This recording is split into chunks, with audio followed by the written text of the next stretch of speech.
here's training for the new jet roller. First of all, go over here, Matt. We're going to set the pressure with this knob here to anywhere between 1,000 to 1,500 psi's. That's where we want to be here. Prime it like you would normally prime it. You know how to do that, right?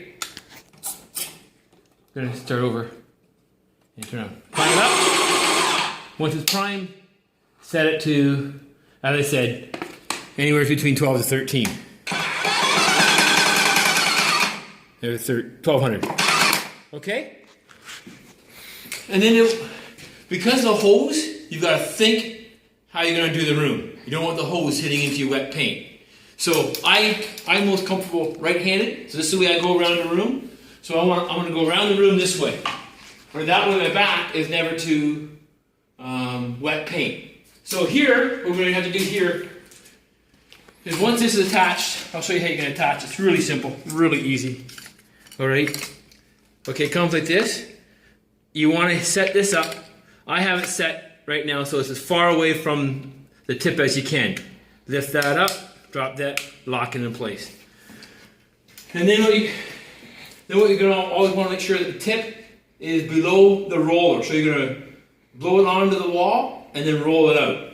And in this case, I've already done this. I want to show you what I've done. I flipped it over.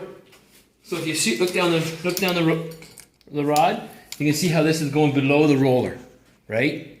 So this is the way I'm going to go. What I've already done is gone around the room and got the corners here. I don't know if you can see the difference here. Can you see that? It's darker here. I wanted to do this on a fresh wall, but I'm running out of paint, so I got to do that now. So I've already done this section. So I've done this section here, and the reason being, I'll show you as we go around the room. So, how do I say this? As you stand and you think, okay, in this case, I started on this wall here because of the big doorway here. I started there, and I'm going around the room from right to left.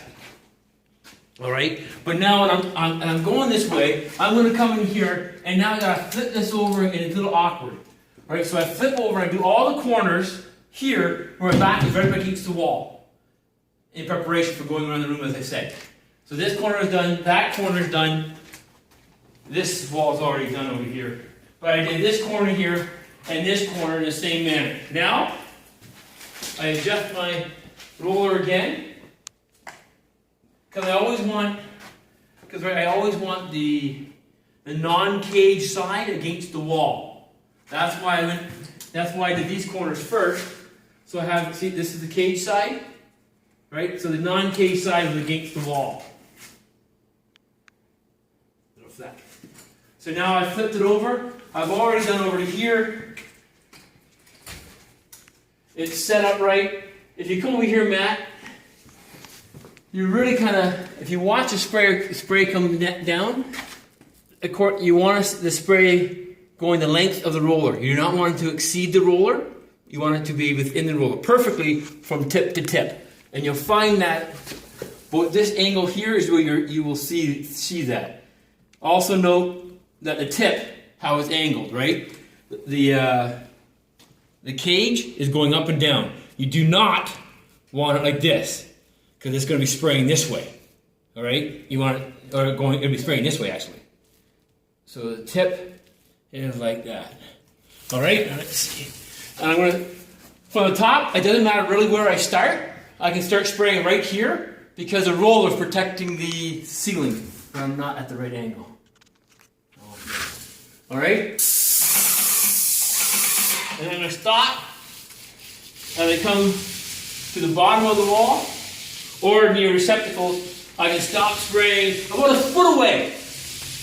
Other thing you want to be careful of is, especially on a high ceiling like this, if I go in too far, my tip here is going to catch my work, the wall. So I got to stand back a bit. And then up. And then down. Here we stop. Can you hear that spray stop? About a foot from the wall. I'm not spraying all the time. Hopefully you can hear that. I'm spraying.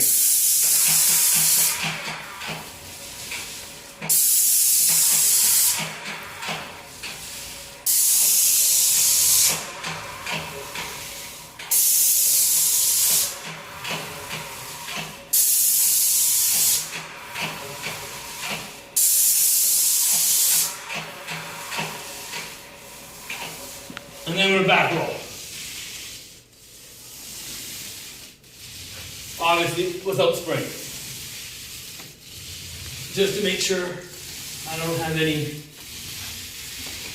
big globs of paint.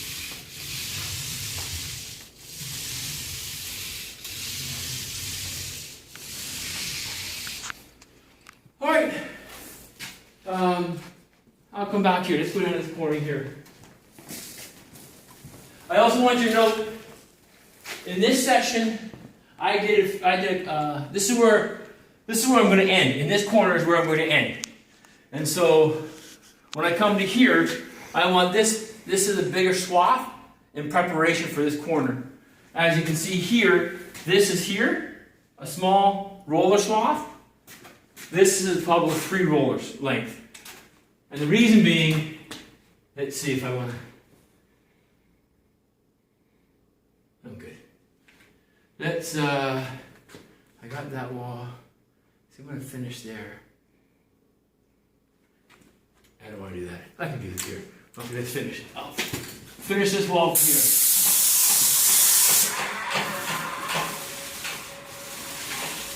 Obviously, you cut and roll like normal. You just don't need a tray.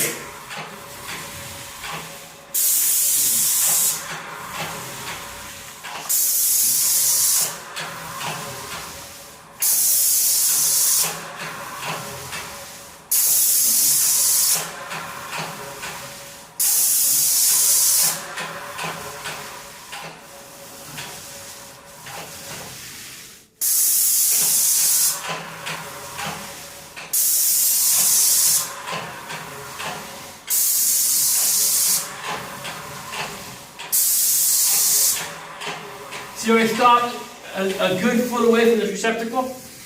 That way I'm not going to spray it.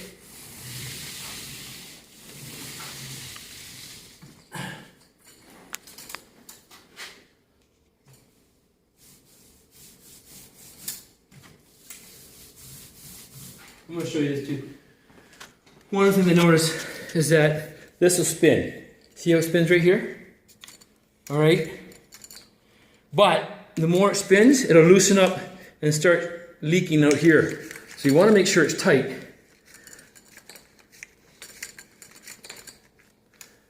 So it doesn't leak.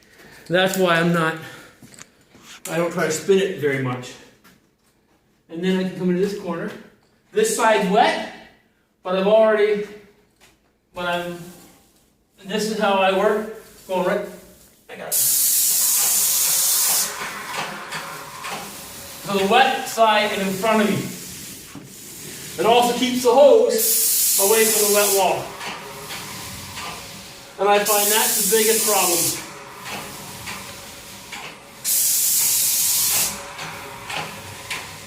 Is the hose gets in the way sometimes.